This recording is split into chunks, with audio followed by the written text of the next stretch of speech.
Hello प्यारे दोस्तों, YouTube channel अपना परिवार 07 में आप सभी का दिल खोल का स्वागत है। आज तारीख 20/4/2025 से करंट अफेयर के जितने भी महत्वपूर्ण क्वेश्चन बन सकते हैं उनको आज हम डिस्कस करेंगे। तो चलिए वीडियो को शुरू करते हैं और हमारे देखते हैं पहले क्वेश्चन को। एक दिया है, हाल ही में रेलवे ने भारत में पहली बार किस ट्रेन में एटीएम की सुविधा चालू की है। तो देखिए, पहली बार रेलवे ट्रेन में एटीएम की शुरुआत हुई है। तो इस क्वेश्चन के ऑप्शन है वंदे भारत एक्सप्रेस, शताब्दी एक्सप्रेस, या पंचवटी एक्सप्रेस, या राजधानी एक्सप्रेस। तो इस क्वेश्चन का जो सही जवाब होगा option number C, Panchavati express. तो देखिए, हाल ही में रेलवे ने पंचवटी एक्सप्रेस रेलवे ट्रेन में एटीएम की सुविधा चालू की है। तो इसको देखते हैं। यह भारत की पहली ट्रेन बन गई है, कौन सी, पंचवटी एक्सप्रेस, जिसमें ऑन बोर्ड एटीएम की सुविधा शुरू की गई है यात्रियों की सहूलियत के लिए। तो चलिए इसी के साथ चलते हैं हमारे नेक्स्ट क्वेश्चन पर। और देखिए, दिया है तेलंगाना राज्य का लक्ष्य किस वर्ष तक 20,000 मेगावाट हरित ऊर्जा उत्पादन करने का है। तो इस क्वेश्चन का ऑप्शन है 2026, 2028, या 2030, या 2035। तो इस क्वेश्चन का जो सही जवाब होगा हमारा ऑप्शन नंबर सी, 2030 तक। तो देखिए, तेलंगाना राज्य सरकार का लक्ष्य 2030 तक 30,000 मेगावाट हरित ऊर्जा उत्पन्न करने का है। तो चलिए इसी के साथ हमारे नेक्स्ट क्वेश्चन पर चलते हैं। ऐसे को देखते हुए, तेलंगाना ने 2030 तक हरित ऊर्जा उत्पादन में बड़ा लक्ष्य तय किया है, जिससे सतत विकास को बढ़ावा मिलेगा। तो चलिए इसी के साथ हमारे नेक्स्ट क्वेश्चन पर चलते हैं। दिया है WHO की रिपोर्ट के अनुसार लगभग कितने अरब लोग दूषित जल का उपयोग करते हैं।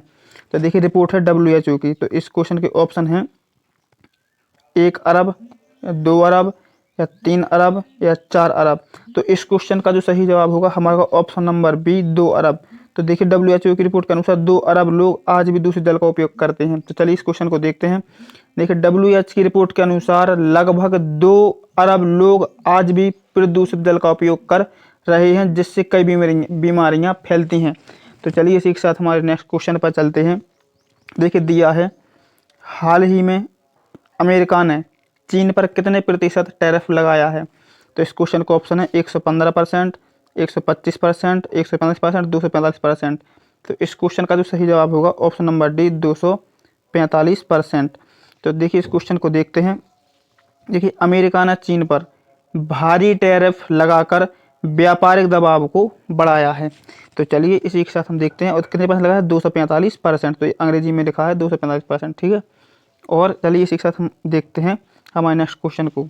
दिया है भारत विश्व के डिजिटल डेटा में लगभग कितने प्रतिशत का योगदान देता है। तो देखिए, इस क्वेश्चन ऑप्शन है 12%, या 18%, 20%, या 25%। इस क्वेश्चन का जो सही जवाब होगा, इस क्वेश्चन का सही जवाब होगा हमारा होगा ऑप्शन नंबर सी, 20%। तो भारत डिजिटल डेटा में लगभग 20% योगदान देता है। तो देखिए इसको देखते हैं। भारत डिजिटल डेटा उपयोग और उत्पादन दोनों में अग्रणी है। विश्व के कुल डेटा का 20% भारत से उपयोग होता है। तो चलिए इसी के साथ चलते हैं हमारे नेक्स्ट क्वेश्चन पर। और दिया है हाल ही में विश्व क्वांटम दिवस, कौन सा दिवस, विश्व क्वांटम दिवस किस तारीख को मनाया गया। तो चलिए इस क्वेश्चन के ऑप्शन हैं। देखिए, 13 अप्रैल, 14 अप्रैल, या 15 अप्रैल, या 16 अप्रैल। तो इस क्वेश्चन का जो सही जवाब होगा हमारा होगा ऑप्शन नंबर बी, 14 अप्रैल। देखिए, 14 अप्रैल को विश्व क्वांटम दिवस मनाया जाता है। तो इस क्वेश्चन को देखते हैं।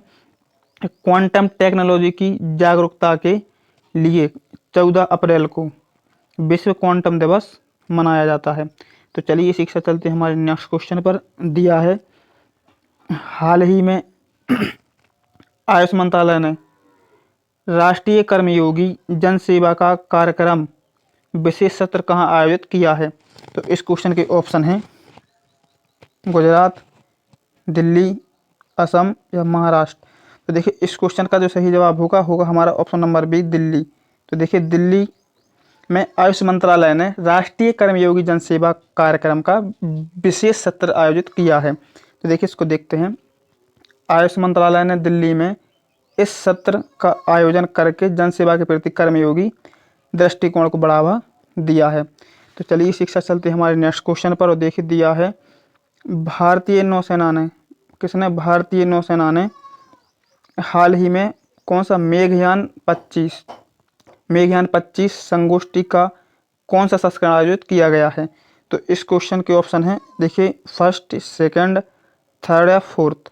तो इस क्वेश्चन का जो सही जवाब होगा थर्ड। तो देखिए भारतीय नौसेना ने थर्ड, ठीक है, देखिए भारतीय नौसेना ने थर्ड मेघयान 25 संगोष्ठी का संस्करण आयोजित किया है। तो चलिए इस शिक्षा चलते हैं हमारे इसी को देखते हैं। देखिए भारतीय नौसेना द्वारा मौसम और समुद्र विज्ञान पर, किस पर, मौसम और समुद्र विज्ञान पर यह तीसरा संगोष्ठी मेघयान 25 के अंतर्गत आयोजित किया गया है। तो चलिए इस शिक्षा चलते हैं हमारे नेक्स्ट क्वेश्चन पर। देखिए दिया है हाल ही में किस देश की सुप्रीम कोर्ट ने, देखिए किस देश की सुप्रीम कोर्ट ने काबरे के पंचखाल नगरपालिका में ईंट भट्टों को बंद करने का आदेश दिया है। तो इस क्वेश्चन के ऑप्शन है देखिए भूटान या इंडिया या नेपाल या डेनमार्क। तो इस क्वेश्चन का जो सही जवाब होगा हमारा होगा ऑप्शन नंबर सी, नेपाल। देखिए नेपाल की सुप्रीम कोर्ट ने काबरे के पंचखाल नगरपालिका में ईंट भट्टों को बंद करने के आदेश दिए हैं। तो चलिए इसी को हम देखते हैं। देखिए नेपाल की सर्वोच्च अदालत, किस देश की, नेपाल की सर्वोच्च अदालत ने पर्यावरणीय कारणों से ईंट भट्टों को बंद करने का आदेश दिया है। तो चलिए इस शिक्षा चलते हैं हमारे नेक्स्ट क्वेश्चन पर। दिया है हाल ही में, देखिए हाल ही में 15वीं ब्रिक्स, कितने नंबर की, 15वीं ब्रिक्स कृषि मंत्रियों की बैठक कहाँ आयोजित हुई। तो देखिए इस क्वेश्चन के ऑप्शन हैं ओमान या ऑस्ट्रिया या ब्राज़ील या सीरिया। तो इस क्वेश्चन का जो सही जवाब होगा हमारा होगा ब्राज़ील।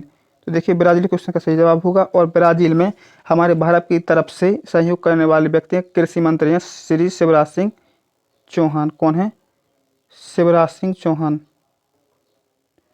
शिवराज सिंह चौहान कृषि मंत्री हैं, ठीक है। तो चलिए शिक्षा चलते हैं हमारे नेक्स्ट क्वेश्चन पर, और दिया है नहीं इसी के बाद देखिए ब्राज़ील ने 15वीं ब्रिक्स कृषि मंत्रियों की बैठक की मेजबानी की, जिसमें खाद्य सुरक्षा और कृषि सहयोग पर चर्चा हुई।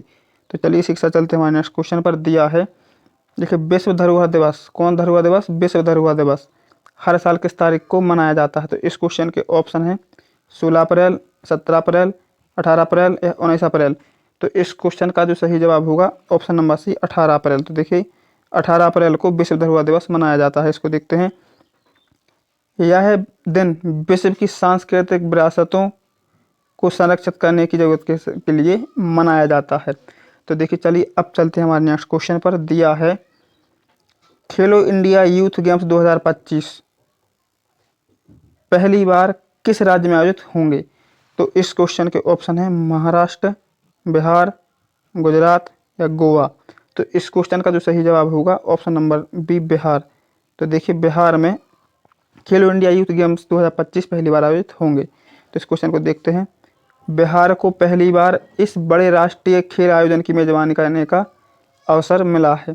तो चलिए शिक्षा हमारे नेक्स्ट क्वेश्चन पर चलते हैं। दिया है हाल ही में भारत उज्बेकिस्तान संयुक्त सैन्य अभ्यास कहाँ शुरू हुआ है। तो इस क्वेश्चन के ऑप्शन है देखिए चेन्नई या पुणे या नासिक या नागपुर। तो इस क्वेश्चन का जो सही जवाब होगा हमारा होगा भैया पुणे। तो पुणे में भारत उज्बेकिस्तान संयुक्त सैन्य अभ्यास शुरू हुआ है। तो देखिए इसको देखते हैं। यह अभ्यास पुणे में भारतीय सेना और उज्बेकिस्तान सेना के बीच आपसी सहयोग को बढ़ाने के लिए किया जा रहा है। तो चलिए इसी के साथ हमारे नेक्स्ट क्वेश्चन पर चलते हैं। दिया है हाल ही में किस अभिनेता को मकाऊ इंटरनेशनल कॉमेडी फेस्टिवल से सम्मानित किया गया है। तो इस क्वेश्चन का ऑप्शन है देखिए शाहरुख खान, अमिताभ बच्चन या सलमान खान या आमिर खान। तो इस क्वेश्चन का जो सही जवाब होगा हमारा होगा option number D, Aamir Khan. तो देखिए आमिर खान को दिया गया है इंटरनेशनल कॉमेडी फेस्टिवल कहाँ का, मकाऊ का। तो चलिए इस क्वेश्चन को देखते हैं। आमिर खान को उनकी फिल्मों में हास्य अभिनय के लिए अंतर्राष्ट्रीय स्तर पर सम्मान मिला है। तो चलिए चलते हैं हमारे आज के लास्ट क्वेश्चन पर। तो दिया है हाल ही में किस राज्य में उत्खनन के कारण सबसे ऊंची जैन प्रतिमा खतरे में है या जैन मूर्ति खतरे में है। तो देखिए ऑप्शन है राजस्थान, कर्नाटक, मध्य प्रदेश या तेलंगाना। तो इस क्वेश्चन का जो सही जवाब होगा ऑप्शन नंबर डी तेलंगाना। तो देखिए तेलंगाना में उत्खनन के कारण सबसे ऊंची जैन मूर्ति खतरे में है। तो देखिए वीडियो पसंद आया हो तो लाइक करें, शेयर करें और हमारे चैनल को सब्सक्राइब करें और डेली करंट अफेयर देखने के लिए हमारे चैनल से सुबह 9 बजे जुड़ना ना भूलें।